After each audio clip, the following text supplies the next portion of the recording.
नमस्कार साथियों, स्वागत है आपके अपने यूट्यूब चैनल जीएस एकेडमी पे। जो हमारी प्रीवियस ईयर क्वेश्चन की सीरीज चल रही है उसी को कंटिन्यू करते हुए जो फॉरेस्ट गार्ड का पेपर हुआ था 2021 का पेपर, जिसका पहला भाग हमने सोल्यूशन देख लिया है और ये सेकंड भाग रहेगा। जिसने पहला भाग नहीं देखा वो प्लेलिस्ट पे जाके चैनल को देख लें, वहाँ से वीडियो बनी हुई है। और अगर आपको नहीं मिलती तो मैं वीडियो के डिस्क्रिप्शन में भी लिंक दे देता हूँ, वहाँ से भी आप उसको वॉच कर लें। मेरी गुजारिश आपसे ये रहेगी कि पहले आप पहले भाग को देखें, उसके बाद आप सेकंड भाग को देखें, तो आपके लिए और ज़्यादा बेनिफिट रहेगा। और जितने भी इम्पोर्टेंट क्वेश्चन आपको लगते हैं कि आपको नहीं आता, अपने नोटबुक में उसको नोट कीजिएगा। और ये जो सीरीज है काफ़ी ज़्यादा बेनिफिशियल आपके लिए रहने वाली है। आगामी एग्ज़ाम जितने भी होंगे, क्योंकि जो रिपीटेड क्वेश्चन है वो आपके गलत नहीं होंगे। यहाँ से बार बार हम रीड करेंगे उसको तो कैसे गलत हो जाएंगे। तो इसी सीरीज़ को आगे बढ़ाते हुए आज 51 क्वेश्चन से हम 100 तक इस पेपर को भी पूरा हल देख लेंगे। अगर आपको सीरीज अच्छी लग रही है तो चैनल को सब्सक्राइब करें और वीडियो को लाइक करें। शुरू करते हैं आज की video. Question number 51। Uttar Pradesh के पृथक पर्वतीय राज्य परिषद का गठन हुआ था 1973 में, यानी कि ऑप्शन नंबर डी इसका सही आंसर रहेगा। क्वेश्चन नंबर अगला है 52। भारतीय संविधान की किस अनुच्छेद में न्यायिक पुनर्वलोकन की शक्ति दी गई है? न्यायिक पुनर्वलोकन यानी कि अनुच्छेद 13। ऑप्शन नंबर सी इसका सही आंसर रहेगा। Question number 53। उत्तराखंड की प्रादेशिक भाषा में भूकंप के बारे में जन जागरूकता हेतु जो फिल्म बनी है उसका नाम क्या था? उसका नाम है डांडी काठी की गोद माँ, यानी कि ऑप्शन नंबर सी इसका बिल्कुल सही आंसर रहेगा हमारा। क्वेश्चन नंबर 54 की ओर बढ़ते हैं, जिसमें दिया गया है उत्तराखंड की जो अलकनंदा नदी है उसका उद्गम स्थल कौन सा है? उसका जो उद्गम स्थल है वो है सतोपंथ ग्लेशियर। और सतोपंथ ग्लेशियर कहाँ पड़ता है? ये पड़ता है चमोली जनपद में। इसको भी नोट कीजिएगा, चमोली में पड़ता है। और जो सतोपंथ झील है, सतोपंथ झील चमोली जनपद में है। और इसका आकार कैसा है? इसका आकार है त्रिभुजाकार। क्वेश्चन नंबर 55, जिसमें दिया गया है निम्नलिखित में से क्या सही है? बताना कि इसमें से क्या सही है। इसमें से जो आंसर है वो बनेगा ऑप्शन नंबर बी, यानी कि बैडमिंटन ड्रॉप सर्विस, ये इसका आंसर बनेगा। बी इसका आंसर रहेगा। क्वेश्चन नंबर अगला है ब्रह्मदेव संबंधित है। जो ब्रह्मदेव है ये कचूरी वंश से संबंधित है, यानी कि ऑप्शन नंबर सी आंसर बनेगा, ब्रह्मदेव संबंधित है। क्वेश्चन नंबर 57 रीजनिंग का क्वेश्चन है। रीजनिंग आप 10 नंबर रीजनिंग के बन रहे हैं हर पेपर में।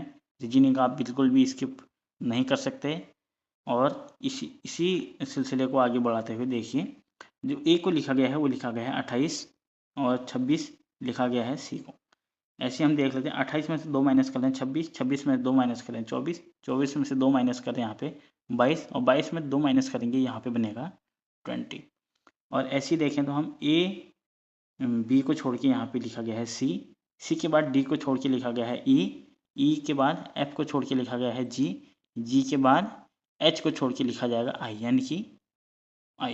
यानी कि जो वो बनेगा वो क्या बनेगा आई और बट्टे में 20। कौन से ऑप्शन में है? ऑप्शन नंबर ए इसका आंसर सही बनेगा। क्वेश्चन नंबर 58 लीसा निम्नलिखित में से किस पेड़ का जैव उत्पाद है? जो लीसा होता है ये किस पेड़ से मिलता है? ये मिलता है चीड़ के वृक्ष से। ऑप्शन नंबर डी इसका सही आंसर रहेगा, जो कि उत्तराखंड में सर्वाधिक जो क्षेत्र में पाए जाने वाले वन है वो चीड़ी हैं। इसको भी आप नोट कीजिएगा। क्वेश्चन नंबर 59 MS वर्ड में किसी डॉक्यूमेंट की समग्र विषय वस्तु को चयन करने के लिए निम्न में से किसका प्रयोग किया जाता है? ये किया जाता है Ctrl+A का प्रयोग। ऑप्शन नंबर डी इसका सही आंसर रहेगा हमारा। क्वेश्चन नंबर 60 है मोलाराम का चित्रकला संबंधित है। जो मोलाराम चित्रकला प्रसिद्ध है वो किसके लिए है? गढ़वाल शैली के लिए। ऑप्शन नंबर बी इसका सही आंसर रहेगा हमारा। क्वेश्चन नंबर 60 का क्वेश्चन नंबर 61, जिसमें दिया गया है मौद्रिक नीति का उद्देश्य होता है। मौद्रिक नीति का उद्देश्य क्या है? इसका उद्देश्य होता है आंतरिक मूल्य स्तर का स्थिरीकरण, बी है मुद्रा की तटस्थता, सी है अधिक आर्थिक विकास, यानी कि तीनों इसके होते हैं। आंसर बनेगा हमारा उपरोक्त सभी, ऑप्शन नंबर डी इसका आंसर बनेगा, यानी कि सरकारी ऑप्शन पे जाएंगे हम। क्वेश्चन नंबर अगला है 62 की ओर बढ़ते हैं, जिसमें दिया गया है डालियों का दगड़िया गैर सरकारी जो संस्था है, एनजीओ के संस्थापक हैं, ये हैं चंद्र प्रसाद भटजी। ऑप्शन नंबर सी इसका बिल्कुल करेक्ट आंसर बनेगा हमारा। क्वेश्चन नंबर अगला है उत्तराखंड की राज्य तितली है, यह है common peacock. Option number B इसका सही आंसर। क्वेश्चन नंबर 64 की ओर बढ़ते हैं, इसमें दिया गया है निम्नलिखित में से किस क्षेत्र में मैंग्रोव वन नहीं पाए जाते हैं। मैंग्रोव वन नहीं पाए जाते कह रहा है। मैंग्रोव वन जो समुद्र के किनारे जो किनारों पर पाए जाते हैं वो मैंग्रोव वन होते हैं। और कहाँ नहीं पाए जाते, ये कावेरी डेल्टा में नहीं पाए जाते, यानी कि ऑप्शन नंबर ए इसका सही आंसर रहेगा हमारा। क्वेश्चन नंबर 65 की ओर बढ़ते हैं, इसमें दिया गया है निम्न में से कौन सा रेल मार्ग उत्तराखंड का नहीं है। रामपुर, काशीपुर, मुरादाबाद, ये है भारत उत्तराखंड का। दूसरा है काशीपुर, खटीमा और टनकपुर, ये नहीं है। तीसरा ऑप्शन हरिद्वार, रायपुर और डोईवाला, ये भी है। और डी है काठगोदाम, हल्द्वानी और बरेली, ये भी है। यानी कि जो इसका सही आंसर बनेगा वो बनेगा आंसर बी, काशीपुर, खटीमा और टनकपुर।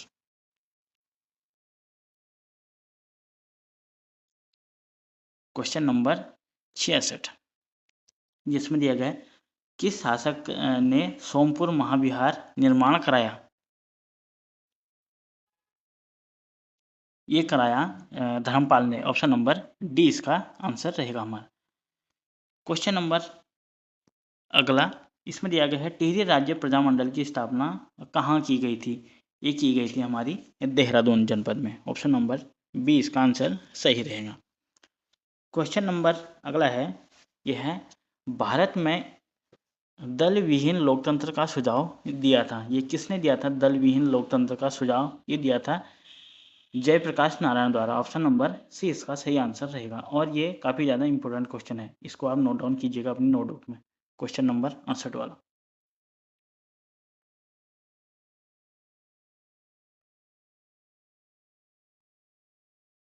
क्वेश्चन नंबर अगला है उत्तराखंड में दुर्लभ वन्य प्राणी की सुरक्षा हेतु किस संस्था को अभ्यारण्य के रूप में विकसित किया गया है। जो ऑप्शन देख सकते हैं आप, जो बिनसर है ये एक वन्यजीव अभ्यारण्य है जो कि अल्मोड़ा जनपद में पड़ता है। ये इसको विकसित किया गया है वन्यजीव की प्राणियों की सुरक्षा हेतु। बाकी रानीखेत, ताड़ीखेत और शीतलाखेत ये तो अलग ही ऑप्शन देती है। क्वेश्चन नंबर 70 है, जिसमें दिया गया है एक घन में हमेशा होते हैं। इसमें होते हैं 4, 8 कोने होते हैं, 6 सतह होते हैं और 12 किनारे होते हैं, यानी कि उपरोक्त सभी इसका आंसर बनेगा हमारा।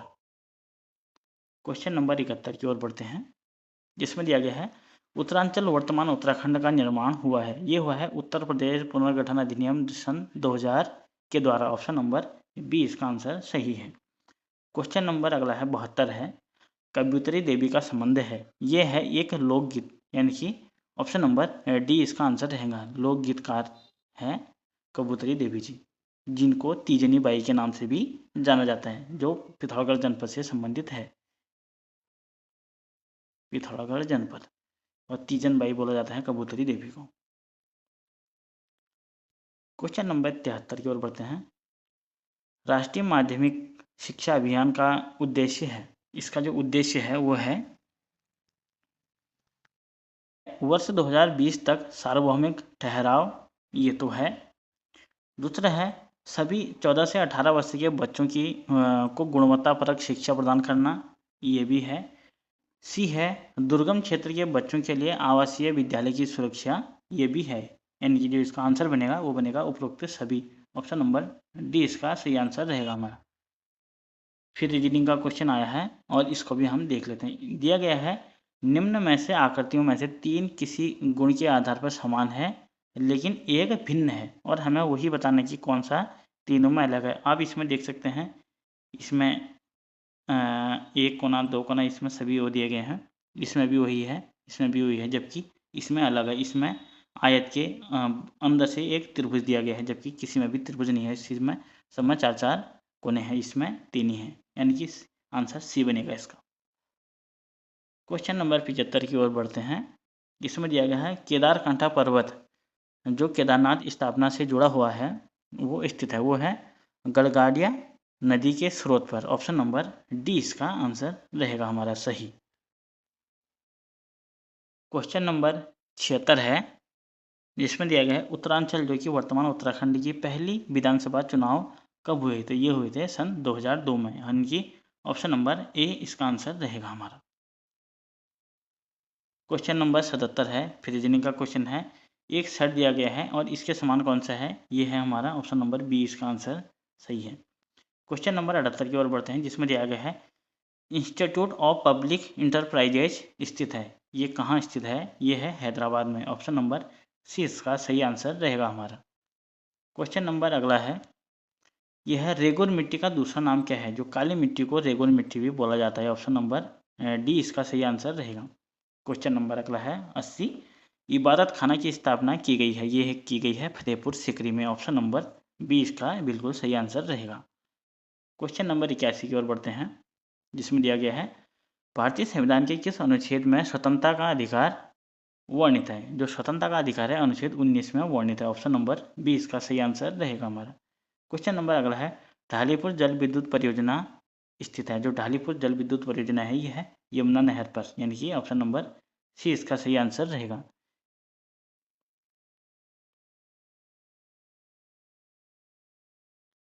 क्वेश्चन नंबर अगला, सन 1952 ईस्वी में कम्युनिस्ट पार्टी के किस नेता ने उत्तराखंड राज्य की मांग का ज्ञापन भारत सरकार को सौंपा था। ये सौंपा था पीसी जोशी द्वारा। ऑप्शन नंबर बी इसका सही आंसर रहेगा। फिर रीजनिंग का क्वेश्चन आ गया, इसको भी देख लेते हैं। 5 नवजात शिशुओं का भार चिकित्सक द्वारा किया गया, शिशु ए शिशु बी से हल्का है। चलो इसको देख लेते हैं हम।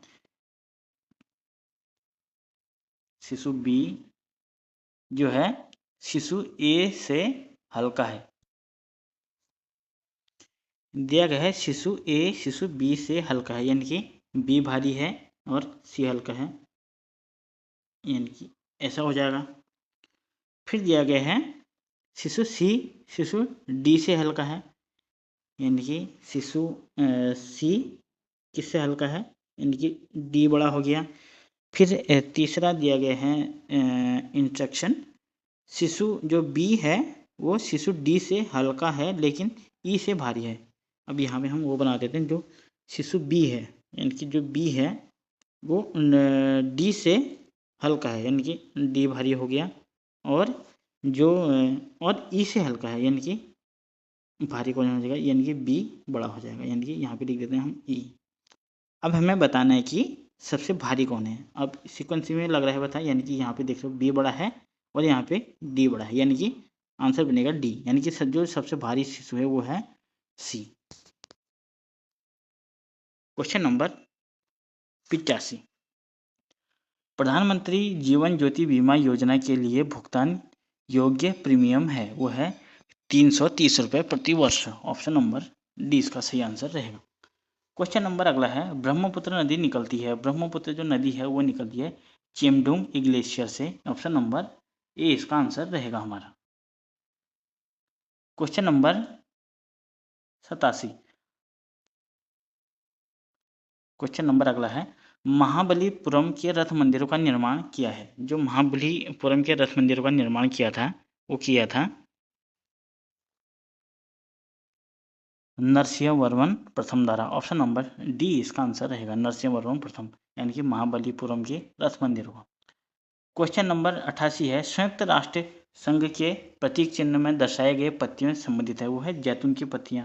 जो आपने साइड में ऐसे पत्तियां देखी होंगी इसकी है, इस टाइप की बनी होती हैं। जो ये संयुक्त राष्ट्र संघ का जो वो देखना आप प्रतीक चिन्ह, उसमें किनारे पे ऐसी वो जैतून की पत्तियां होती है। ऑप्शन नंबर ए इसका सही आंसर रहेगा हमारा।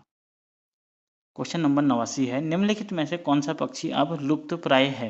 जो पहाड़ी बटेर है ये एक लुप्त प्राय है। ऑप्शन नंबर सी इसका सही आंसर रहेगा हमारा। क्वेश्चन नंबर अगला है, भारतीय संविधान के किस भाग में पंचायतों के बारे में प्रावधान है। जो भाग 9 है ये पंचायतों के बारे में उल्लेख करता है। ऑप्शन नंबर बी इसका आंसर रहेगा। और क्वेश्चन ए में देखें ऑप्शन, भाग जो 2 है ये नागरिकता से संबंधित है, यानी कि नागरिकता से संबंधित है। भाग 3 है ये है मौलिक अधिकार से संबंधित हमारा। मौलिक अधिकार। और जो भाग 5 है ये है हमारा केंद्र और राज्य के संबंध, यानी कि केंद्र और राज्य के संबंध, ये भी नोट डाउन करिएगा। क्वेश्चन नंबर 91 की ओर बढ़ते। क्वेश्चन नंबर 91 है, अंतर्राष्ट्रीय जैव विविधता दिवस मनाया जाता है। अंतर्राष्ट्रीय जो जैव विविधता दिवस है ये मनाया जाता है 22 मई को। ऑप्शन नंबर ए पे इसका आंसर सही रहेगा हमारा। क्वेश्चन नंबर अगला है, निम्नलिखित विकल्पों में से उस अक्षर के श्रृंखला की पूरा कीजिए। यानी कि हमें ये रीजनिंग का क्वेश्चन आ गया, हमें बताने की सीक्वेंस पूरी करनी है। देख लीजिए, ए भी दिया गया है डैश ट्रिपल सी ए डैश, यानी कि हम इन वर्णों को गिनते हैं तो कितने हो रहे हैं, यानी कि 1 2 3 ये हो रहे हैं हमारे। अगर हम इनको काउंट करें 6 ये हो गए, 2 यानी कि 6 4 10 10 4 14 15 16 17 18 4 4 के उसमें बांट देते हैं, यानी कि 1 2 3 4 एक भाग ये कर देता हूँ, 1 2 3 यहाँ तक एक कर देता हूँ, और फिर उसके बाद ट्रिपल सी बी एक भाग एक कर देता हूँ। अब देखिए कौन सी सीक्वेंस बननी है, कि डबल सी के बाद पहले बी आ रहा है, यानी कि ट्रिपल सी आ रहा है, यानी कि यहाँ पे बन जाएगा हमारा सी।